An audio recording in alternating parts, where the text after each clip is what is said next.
ಕೆಲವು ಸಿನಿಮಾ ಎಂಟರ್ಟೈನ್ಮೆಂಟ್ಗೋಸ್ಕರ ಮಾಡಿದರೆ ಇನ್ನು ಕೆಲವು ಸಿನಿಮಾನ ಒಂದು ಒಳ್ಳೆ ಮೆಸೇಜ್ ಇಟ್ಕೊಂಡು ಸಿನಿಮಾ ಮಾಡ್ತಾರೆ.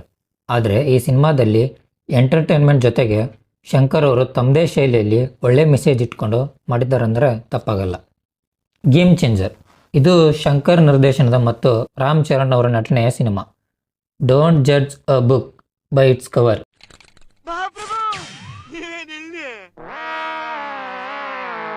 ಈ ಮಾತನ್ನು ಯಾಕೆ ಹೇಳ್ತಿದ್ದೀನಿ ಅಂದರೆ, ಈ ಸಿನಿಮಾ ಟ್ರೇಲರ್ ನೋಡಿದಾಗ ಅಷ್ಟೇನು ಹೊಸತನ ಕಾಣಿಸ್ಲಿಲ್ಲ.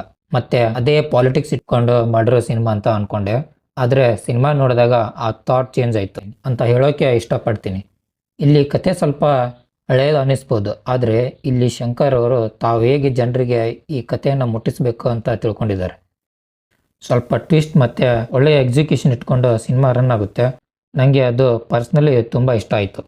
ಇನ್ನು ಕತೆಗೆ ಬರೋದಾದರೆ, IAS ರಾಮನಂದನ್ ಅವರ ತಂದೆ ಅಪ್ಪಣ್ಣ ಅವರು ಭ್ರಷ್ಟಾಚಾರವನ್ನು ಹೋಗಲಾಡಿಸಬೇಕು ಅಂತ ಒಂದು ಆಂದೋಲನ ಸ್ಟಾರ್ಟ್ ಮಾಡ್ತಾರೆ.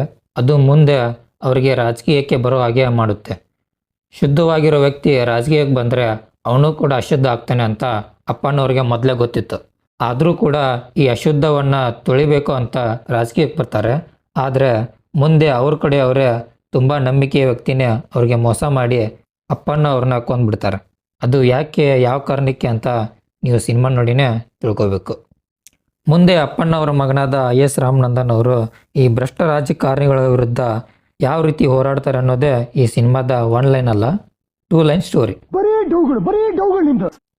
ಇಲ್ಲಿ ಮೊದಲನೇದಾಗಿ ರಾಮನಂದನ್ ಅವ್ರಿಗೆ IAS ಅಧಿಕಾರಿ ಆಗಬೇಕು ಅನ್ನೋ ಆಸೆ ಇರಲಿಲ್ಲ. ಅವರು IAS ಆಗೋಕ್ಕೆ ಇನ್ಸ್ಪೈರ್ ಮಾಡಿದವರು ಯಾರು, ಮತ್ತು IAS ರಾಮನಂದನ್ ಅವರು ತಮ್ಮ ತಂದೆ ಅಪ್ಪಣ್ಣವರ ಕನಸನ್ನು ನನಸು ಮಾಡೋಕ್ಕೆ ಭ್ರಷ್ಟ ರಾಜಕಾರಣಿಯಾದ ಬೊಪ್ಪಿಲಿ ಮೋಪಿದೇವಿ ವಿರುದ್ಧ ಯಾವ ರೀತಿ ಹೋರಾಡ್ತಾನೆ, ಇದನ್ನೆಲ್ಲ ನೀವು ಸಿನಿಮಾ ನೋಡಿನೇ ತಿಳ್ಕೋಬೇಕು. ಸಿನಿಮಾದಲ್ಲಿ ಸಮಾಜದ ಒಂದು ಮುಖ್ಯ ಭಾಗವಾದ ಈ ರಾಜಕಾರಣ, ಇಲ್ಲಿರುವ ಭ್ರಷ್ಟತೆ, ಇದೆಲ್ಲ ಗೊತ್ತಿದ್ರೂ ಮತ್ತೆ ಅವರನ್ನೇ ಗೆಲ್ಲಿಸೋ ನಮ್ಮ ಜನ, ಇದ್ರ ನಡುವೆ ಒಬ್ಬ IAS ಅಧಿಕಾರಿ ಇದನ್ನೆಲ್ಲ ಬದಲಾವಣೆ ಮಾಡೋಕ್ಕೆ ಹೋರಾಡೋ ರೀತಿ ತುಂಬ ಚೆನ್ನಾಗಿತ್ತು. ಕೆಲವೊಮ್ಮೆ ಅನಿಸುತ್ತೆ ಇದು ಬರೀ ಸಿನಿಮಾ, ಇದನ್ನು ರಿಯಲ್ ಲೈಫಲ್ಲಿ ಮಾಡೋಕ್ಕಾಗಲ್ಲ ಅಂತ. ಆದರೆ ನಂಗೆ ಅನಿಸಿದ್ದೇನೆಂದರೆ, ನಾವು ಆ ರೀತಿ ಅಂದ್ಕೊಳ್ಳೋದೇ ತಪ್ಪು. ರಿಯಲ್ ಲೈಫಲ್ಲೂ ಯಾಕೆ ಆಗಬಾರ್ದು ಅಂತ ನಂಗೆ ಅನಿಸಿದ್ದು. ಸಿನಿಮಾದಲ್ಲಿ ಈ ಭ್ರಷ್ಟಾಚಾರ ಒಂದು ರಾಜ್ಯಕ್ಕೆ ಸೀಮಿತ ಇರ್ಬೋದು, ಆದರೆ ರಿಯಾಲಿಟಿಯಲ್ಲಿ ಇದು ದೇಶದ ಪ್ರತಿ ರಾಜ್ಯದಲ್ಲಿ ಇರೋ ಸಮಸ್ಯೆ. ಶಂಕರ್ ಅವರು ತಮ್ಮ ಆಡಿಯನ್ಸ್ಗೆ ಏನು ಮೆಸೇಜ್ ಕೊಡೋಕೆ ಹೊರಟಿದ್ದಾರೆ ಅನ್ನೋದು ಇಲ್ಲಿ ತುಂಬ ಚೆನ್ನಾಗಿ ಕನ್ವಿನ್ಸ್ ಮಾಡಿದ್ದಾರೆ ಅಂತ ಹೇಳ್ತೀನಿ. ಕೆಲವೊಂದು ಕಡೆ VFX ರಿಯಲ್ ಆಗಿ ಕಾಣಿಸ್ಲಿಲ್ಲ, ಹಾಗೆ ಇನ್ನೂ ಸ್ವಲ್ಪ ರೈಟಿಂಗಲ್ಲಿ ಇಂಟೆಲಿಜೆಂಟ್ ಇರಬೇಕಿತ್ತು ಅಂತ ಅನ್ನಿಸ್ತು. ಅದನ್ನ ಬಿಟ್ಟರೆ ಸಿನಿಮಾ ಸೂಪರ್ ಅಂತಲೇ ಹೇಳ್ತೀನಿ.